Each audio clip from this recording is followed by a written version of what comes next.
যত কেড়ে নিতে চাও পারোনি, হৃদয় করেছে তাকে ধারণী।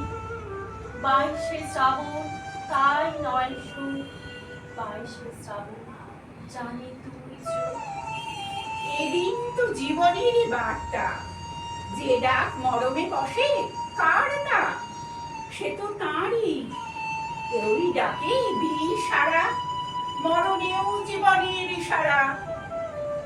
জীবনে জীবন রাখা ঠাঁই সে, ঝড়ো তুমি শ্রাবণের 22শে। জীবনে জীবন রাখা ঠাঁই সে, ঝড়ো তুমি শ্রাবণের 22শে। কবিগুরুর প্রয়াণ দেহগতভাবে হলেও তার দর্শন ও সৃষ্টি আজও আমাদের পথ দেখায়। তিনি আমাদের মননে, চিন্তায়, অনুভূতিতে মিশে আছেন। 22শে শ্রাবণ তাই বাঙালির কাছে শোকের পাশাপাশি এক নতুন প্রেরণার দিন, এক নতুন করে রবীন্দ্র ভাবনায় উদ্বুদ্ধ হওয়ার দিন।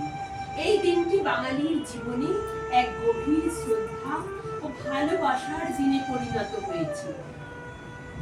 যখন আমি রবীন্দ্রনাথ পড়ি, মাঝে মাঝেই পড়ি, প্রায় পড়ি, তখন চারপাশে মোমের আলোর মতো নরম আধার ঘনায়, আর ক্রমশ ডুবে যেতে থাকি গভীর থেকে গভীরতর মায়ায়।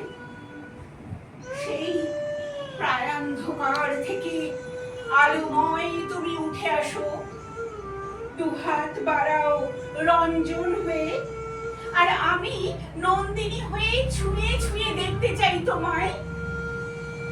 অথবা লাবণ্য হয়ে অমিতর ভালোবাসায় ভরে দিতে চাই তোমার হৃদয়ে, যে হৃদয়ে জাগে শুধু একটি মুখ, ভালোবাসা। অথবা রবি ঠাকুর, তিনি চলে গিয়েছিলেন তার পার্থিব শরীর নিয়ে, কিন্তু রেখে গিয়েছিলেন